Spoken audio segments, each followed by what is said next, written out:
In July 1963, Walt met Alan for the first time. In November, Alan moved away. 5 months of unexpected friendship.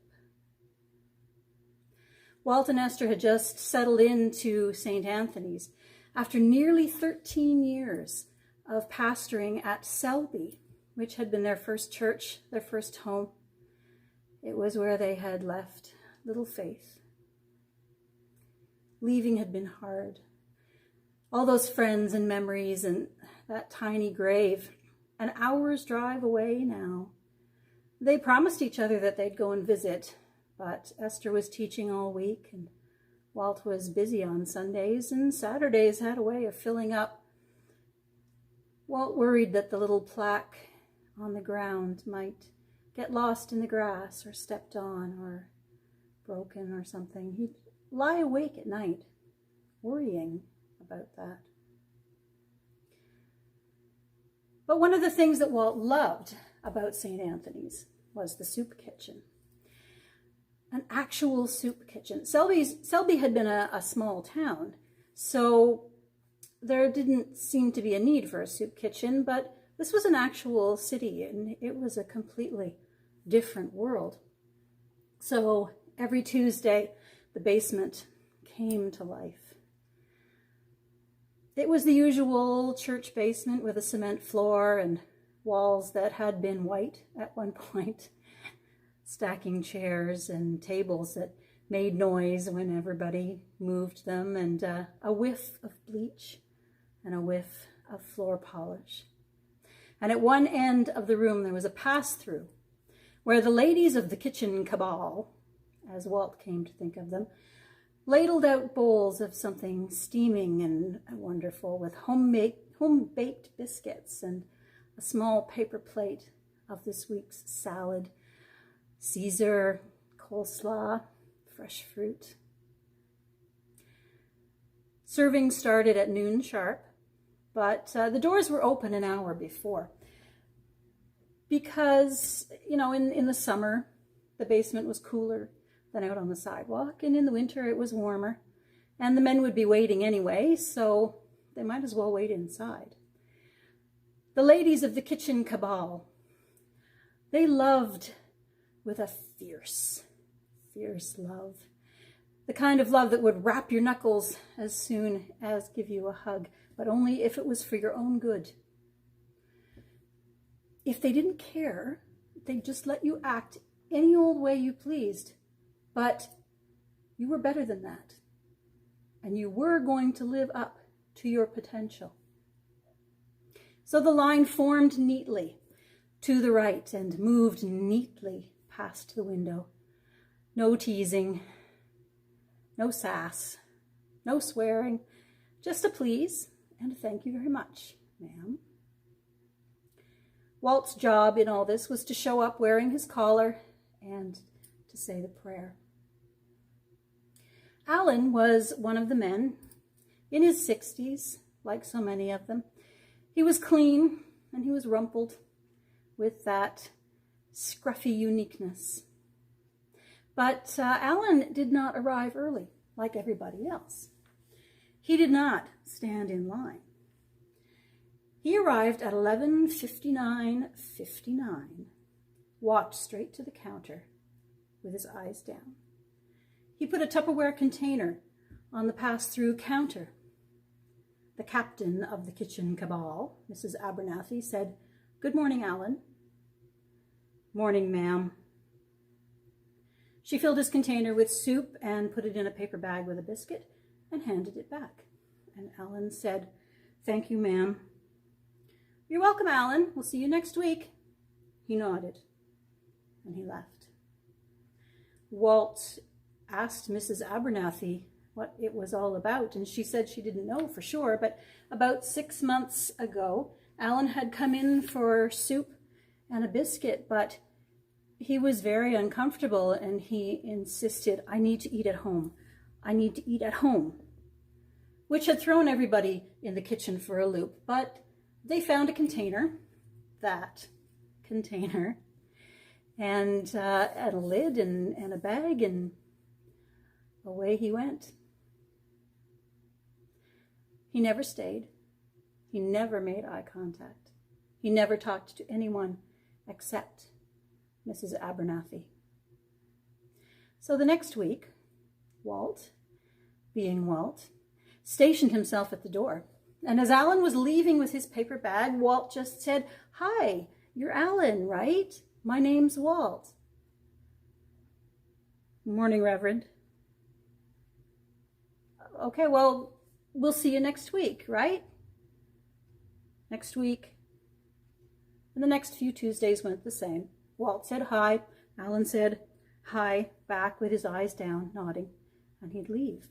And then, after a while, Walt decided to take a chance and ask Alan if he would stay for lunch. They could eat together. No. I need to eat at home." "Oh, okay, if you're sure." Alan took one step towards the door, and he said, "At home, Reverend." Walt realized that this was an invitation. "Okay, that sounds good. Just wait right here. I'm going to go get some soup. I'll be right back." Alan nodded.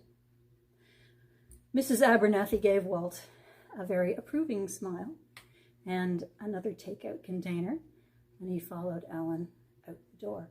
The two men walked a couple of blocks without talking, and down an alley and up a flight of iron stairs. Walt waited while Alan pulled out a key and unlocked the door at the top, and Walt ducked through after his host, wondering what on earth he'd been thinking. Alan's place was one room. Cracked plaster, water stains, but tidy and clean. There were no two things in the room that matched, except for the poppies.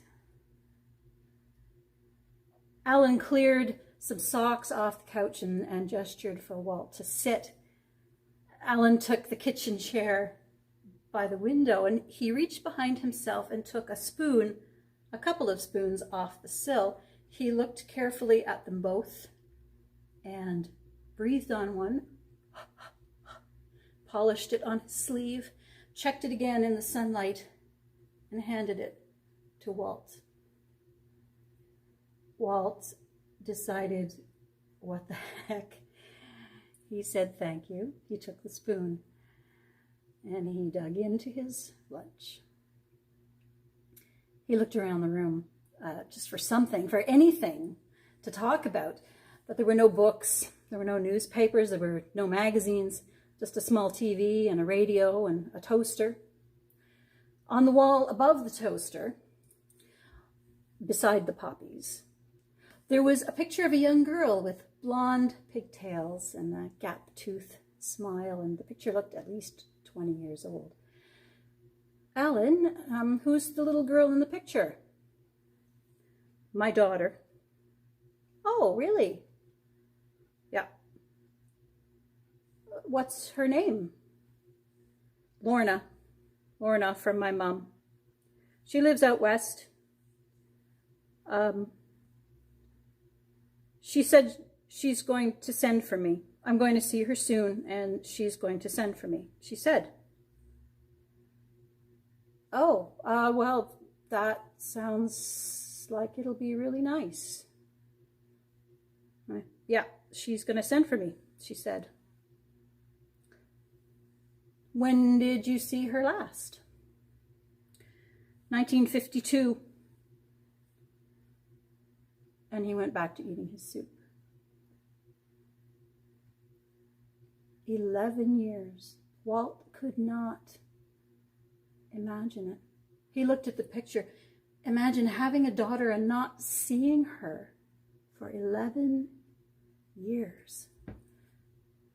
And hoping that maybe someday she'd send for him. He realized Alan had said something and he'd missed it. "Pardon? You got kids, Reverend?" No, not. We had a little girl. Sorry, not my business. No, it's just nobody ever asks, so I never talk about it, about her. Faith. Her name was Faith. Her name was Faith. I'm sorry, Reverend. Thanks, Alan. More silence and soup. There was nothing left to ask about except the poppies. You know those little ones that they hand out on Remembrance Day? Alan had a piece of cardboard, about 4 feet square, tacked to the wall, and it was covered with poppies, dozens of them. Walt said, "That's quite a collection, Alan." Alan glanced over at it and back down. How many of them are there? 73. Wow, where did you get them all? I found them. People just lose them. They shouldn't do that. They shouldn't just lose them because they mean something. They're sad. They're hopeful. Are you a veteran, Alan? WW1, MEN.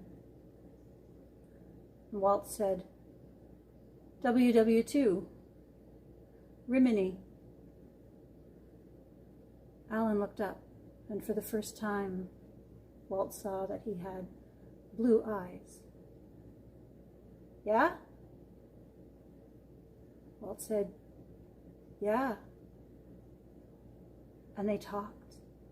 They talked and talked. They talked about battles and commanders and places and friends, listening and learning each other's wars. And the next week they did it again and again and again. Alan would come for his soup, and they would walk together, silent, until Alan was home. And they'd eat together and understand each other. Being a soldier, being a father. Walt really started looking forward to these lunches. When November rolled around, Walt found himself picking up lost poppies off the ground and putting them in his pocket because they were sad and they were hopeful. He and Esther took a week off and went back to Selby, and they installed a proper gravestone for Faith, engraved with a poppy, because it was sad and hopeful. The next week, Walt was back at the soup kitchen, but Alan didn't show. So Walt walked out and climbed the staircase at the end of the alley and knocked on the door. A woman answered. She was cleaning it, getting the place ready for the next tenant. Alan was gone. No, didn't leave a forwarding address. He didn't owe her any money, so she didn't ask. No, he didn't leave any notes. He couldn't write. Walt turned to go. Wait a minute, though, she said. She went inside and came back. This was on the windowsill. I don't know, maybe it's for you? She handed him a paper bag. Down in the alley, Walt opened it, and inside there was a Tupperware container and a poppy. Walt held the flower for a moment, twirling the pin in his fingers. The only thing he could hope was that Alan's daughter had sent for him, after all, which made him sad that it would have taken so long, and happy that it had finally happened, and hopeful that it would turn out all right. He smiled. He stuck the poppy in his lapel, and he thanked God for Alan.